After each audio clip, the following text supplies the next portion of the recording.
you. Ladies and gentlemen, today we have the absolute honor of speaking with the director of a brilliant feature that debuted at Tribeca 2022, Miss Sarah Carter. Hello, Sarah. Hi, good to be here.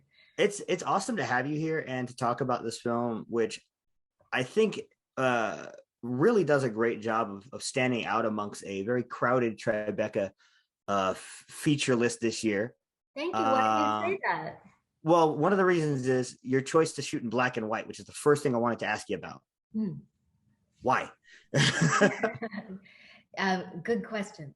I chose to shoot in black and white. I think, first of all, the original vision was in black and white. It was just coming, the story was just coming to me with that vision in mind. And the reason became very clear as we got deeper and deeper into the process. One of the main things is that this is a story about a broken family, and I wanted to be able to focus on that family dynamic and not be distracted by the actual art in the film. And I think the fact that it is a film about art put a lot of pressure on me to have a distinct aesthetic and to be very intentional with the way that the film looked. And so I felt that if I was dealing with color, I would be, somewhat fixated and obsessed with the color palette. And I think this was a very easy way to avoid getting too distracted with so little time and so little money. So that was kind of a practical benefit to choosing to shoot in black and white. And then I realized a lot of my influences are of that look. Paper Moon and Frances Ha and Clerks, Fellini. So it just helped me to create that kind of timeless, universal tone and sensibility. And what we're exploring in the film really is universal, but we set it in a modern, simple family, Los Angeles, kind of new age setting. So I think, hopefully it had that effect to support what it's meant to do. I think it did. And I think black and white is definitely something that will always catch my eye. I'm a huge fan of like older black and white films. I love Capra, big Billy Wilder fan. So I love, the aesthetic of a black and white, but it works. I wanted to touch on two things you mentioned because I think they're the two central themes of the film. And the first one is the art of the film, and that it is about people who are artists and surrounds art, and how dysfunctional sometimes can be associated with people who are so creative and so artistic, particularly your father character, who, by the way, is very unlikable, but that's the point. I wanted to talk to you about that. How is it to try and craft this beautiful artist who is inherently flawed while also trying to make him not necessarily a villain? You know what I mean? That's such a good question. I was inspired to explore the character of Marv for that reason, because I personally have a lot of respect for great artists, and I noticed that this is a relevant issue right now in cancel culture, when these artists whose work we appreciate so deeply are also outed for their flaws as human beings. There's this tendency to just lose all respect for their creative contribution. And that's a shame, because so often creative genius and, deep wounding come hand in hand. And it's such a profound and necessary expression of the value of that person's pain body, that pain experience. And that's, I think, what we relate to in some of these great artists. I hesitate to even mention them, but Woody Allen and Michael Jackson, and it's very obvious. I felt violated by those artists that I really look up to creatively being defamed and kind of written off, because it's that shadow material that we need so badly as a collective, to be able to move that and have it kind of transcend the human being is what we're supposed to, I believe, what we're supposed to be doing as artists. So to condemn that and oppress that and not have them leave this life with a sense of honor for what they've actually contributed is, I think, really negative. So I hoped to kind of tell this story in a way that we could appreciate how much he actually did impart on his daughter, for even though he was oppressive and judgmental, overly critical, and stunted her growth while she was still here. It was her job to navigate that.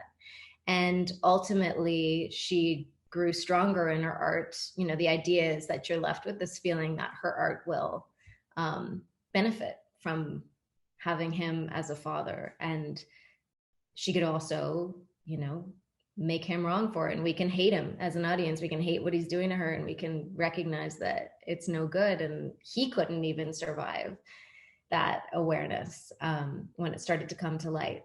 But yeah, I like this idea of playing with the art and the human being as separate entities.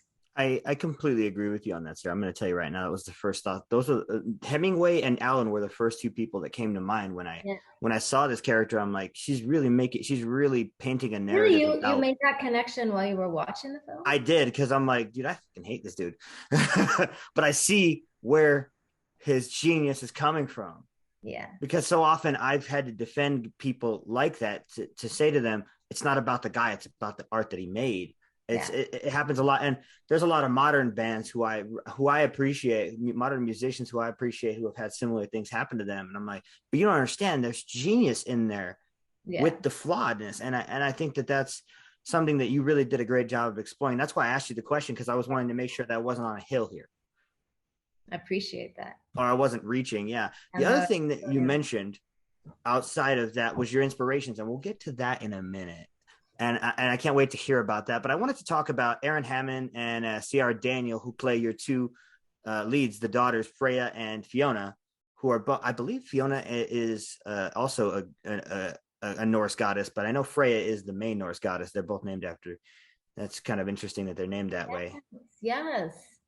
I love that you recognize that as well. There were a lot of sort of playful ways that I was able to express the nerd in me. And that is maybe one of them. That's kind of as deep as that goes. But yeah, no, Ciara and Aaron came to me with this desire to be in a film that explored these darker subjects of abuse and addiction and healing. And originally, they were wanting to explore sort of the Christian healing world. And I don't relate to that specifically, but I did fall in love with them as artists and as human beings. And they're both such unique characters. I started to really see these dynamics and the potential. And both of them are filmmakers, aspiring filmmakers in their own right. And so there was a lot of willingness and openness to mine the story and find the story that would benefit, all of our, I want to say, like, career goals for ourselves. Erin is a beautiful artist and has a lot of success in the fine arts world, and she wanted to marry her mastery as an actor with her work as a painter. And so that really excited me, because I think she's brilliant in both areas. And Ciara is just she's so quirky and deep and really like she really pierces whatever environment she's in with this like kind of depth and spastic playful energy, and she doesn't, that's just her nature. And it was so exciting to work with this like bright ball of light and just genius affect that kind of forced you both into judgment and out of judgment at the same time, which is really exciting to me. And I felt that was the point of the film, to just show these two sisters that were complete opposites, that were forced to really listen to each other, remember where they're from, remember where they relate, where they're the same. And, you know, I think at the end of the day, this is really a film about radical acceptance. And Sierra and Aaron are just, they're very, very different as human beings and as artists. And so it was a nice challenge for me as a writer and a director to come up with a cohesive tone for the film, where all of these characters actually did fit into a world that was consistent, with both the humor and the depth. Yeah, so it was a real collaboration between the three of us, and a workshopping process. I love that. It's funny because in the movie, Erin plays your daughter, technically, because that is you. I saw that. Right. Yeah. But y'all look like sisters. Y'all look like you'd be sisters. Yeah. Look very similar. You know, I was like, oh, look at these beautiful ladies just out here doing their thing, making good stuff, making great stuff. Love it. I did want to touch on just a couple fun questions I like to ask everybody that I get the pleasure to talk to. And the first one is, you mentioned a little bit earlier about some people who inspire you, but I wanted to elaborate a little bit more on that. Who are some people who inspire you, whether they're writers, directors, actors, people that are creatives that inspire you to do and be who you are and make what you make? Thank you. Miranda July is a huge inspiration. Yeah. I love Miranda, so that's great. Yeah. Have you spoken to her? No, I almost got you for Kajillionaire when we saw it at Sundance, but I did miss out on that opportunity. Yeah, she's just so true to herself, and she's obviously a multi-platform artist and just so pure in everything she does. And she's also an activist. You know, she's always in her own way kind of forcing people to think and reassess and pushing the envelope forward. And again, she's got that playful quality that I think is really important when you're helping people to kind of like look at themselves and digest new ideas. And I just really value the way that she operates as an artist. And I love that answer, because I think she's so progressive in her lens that she points directly at other people and situations. Yeah. Yes, exactly. The recent project she did with the inmate, the pen pal project, I just felt, yeah, just it helps, I think, other artists like myself just stay in this open place of possibility for you know, where we can explore that's not as obvious, and also that it's her novels, you know, they seem personal, but she's actually she's channeling completely new characters, which really excites me. And I think it can get kind of boring if everything is cathartic. She's genuinely interested in what's out there. And I guess Bjork is probably my most magnificent goddess idol. Yeah, I'm so glad you said Bjork. Yeah, Patti Smith. My co-host right here, Shay. Yeah. Huge Bjork fan. She's gonna love that you said that when I tell her that. Yeah, good. She's gonna flip out. She's gonna say, "See, I told you, Bjork this, Bjork that," and then I'm gonna have to listen to a 30-minute tirade about Bjork. So yeah, thanks, Sarah. Appreciate it. No, just kidding.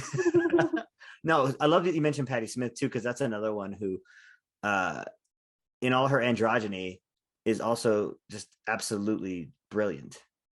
Yeah, brilliant. I love I think that punk rock element, when women mature as artists at that level of mastery. I mean, Patti Smith is obviously known for being punk rock, and she's been an activist since the beginning. But I love how Bjork has really embraced her connection to the earth itself. And I think as I'm maturing, I'm realizing that what matters to me most as an artist is the bigger picture, and how can I be a part of that, and expand my capacity to the degree that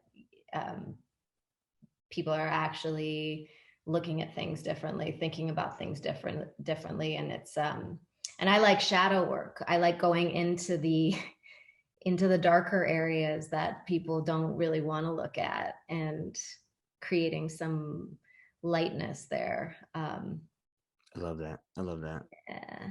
I think people don't go in there enough. Okay, so this next one's really fun, but it's a difficult question. I don't Okay. know if you're prepped for this. Okay. So, what I always like to ask is like my last question before I get into my outro. If you had a chance to only watch two movies for the rest of your life, what two would you pick and why? Oh my God. Um, well, I told you. it's really hard. Um, so, oh no, I should be just like spewing this off the top of my head. I just watched, it was really sweet. When I was at Tribeca, the day that my film was released, I was invited to Julian Schnabel's screening of Before Night Falls. And I was reminded how important a film that was for me.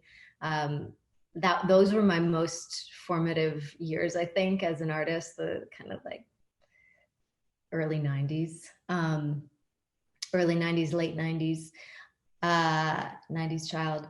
But that film was so deep and pure, again, playful in the journey of being an artist with so much integrity that it literally tortures you. But it also, did you see that film? Do you know Oh what I'm yeah, talking about? yeah, Okay. the Javier Bardem film. Yeah. Yes. The joy, like that level of joy and bliss. I spent some time in Havana as well. To be give that's what gives me hope, that somebody can be so tortured by who they are, but also so blessed by the journey of being that sensitive and able to just really relate to all human beings and to all life. It was a religious experience being reminded of that film at this time. And that's a film that I could watch again and again and again, no doubt. And then, I think Baz Luhrmann, I know this is kind of bizarre, but like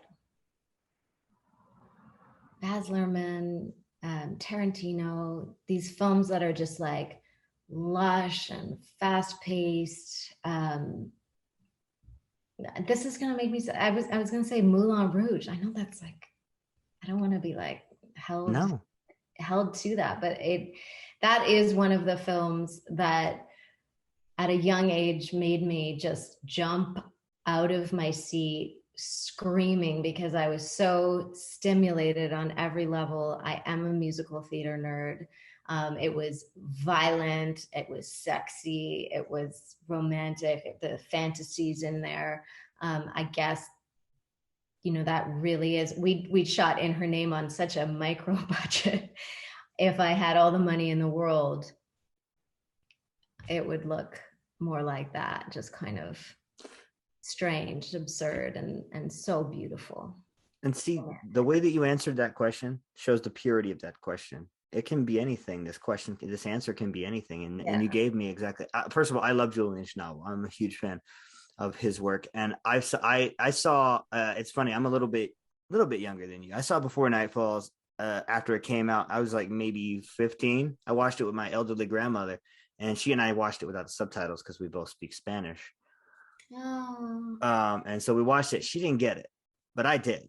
And it was one of those things where I'm like, I went through and I just went and watched other Schnabel films. I went and watched Basquiat. I went and watched, a bunch of other stuff. Then a couple years later, Diving Bell came out, and I'm like, okay, let's go see what this dude's got. And every time he puts out anything new, I'm going to be there. At Eternity's Gate, I was there for it. Anytime Schnabel puts out, I love that you picked the Julian Schnabel film. So thank you for that. That was great. I love that answer. And I loved your answers in general. And I love the reasoning for your answers. There's no shame in picking Moulin Rouge if you love Moulin Rouge. That's really what the question is about. I mean, I had a very famous actor last week tell me that he picked the music documentary about the Talking Heads, and I did not expect that. Right. I was put back by that. And this is a guy who's been nominated for the Oscar, and I'm like, wait, that's the film you're going to pick. I love that. I love that answer. I've never heard a wrong answer to this question. That's what I love about this question. Sarah, I really wanted to give you an opportunity to just sell your film to people. Elevator pitch. Why should they watch this movie? Why should they check it out? I think it's a really cool film. I think it's a really interesting exploration, but why should they check it out from in your words? Oh, thank you. I think it is a pure film. And I hope that people are moved by it and relate to that, awkward, tragic family dynamic. I think it helps to tell the story of what happens when you forgive and connect and love, to be mushy about it. It doesn't shove these ideas down your throat, but it does show the process. And we use, psychedelics in the film, and we really make light of the way people take themselves too seriously in the art world and in the family world and in the faith world. But ultimately, when somebody dies in a toxic family dynamic, often when addiction and abuse is involved, when somebody actually dies, there's this beautiful healing that takes place if people are willing to be present for it. And all of the, toxic narratives that each family member has, their own victim stories, there's just this opportunity at the time of death for those narratives to be melted, and this freedom of new possibility occurs. And also, this love and appreciation for what that person actually did leave you with in the family. It's super humbling, and I think everybody relates to it, even if they don't want to. So yeah, I think it's a great movie to watch if you've experienced grief in your life, or if you need to understand something about forgiveness and addiction. And I do think it's a miracle that this film was made for so little money. And I hope that other aspiring filmmakers with an important story to tell just go out there and do their best to do it, make it happen. I love that. The catharsis in this film is real. My mother just passed away in March, so we're dedicating this interview to her. And so the catharsis for me on it. I'm happy that you're dedicating this to her. Yeah. Oh, thank you, thank you. It's necessary because the catharsis is real. It really is, and it hits when what happens to certain characters in this film happens. I don't want to spoil it for people. There is a relief, but also an utter grief we as the audience experience. So, thank you, Sarah, for making this film and for sharing a part of your day with us, ladies and gentlemen. Writer, director extraordinaire, and overall really smart lady, Sarah Carter. Thank you so much, Sarah. Thank you so much. It was a real pleasure.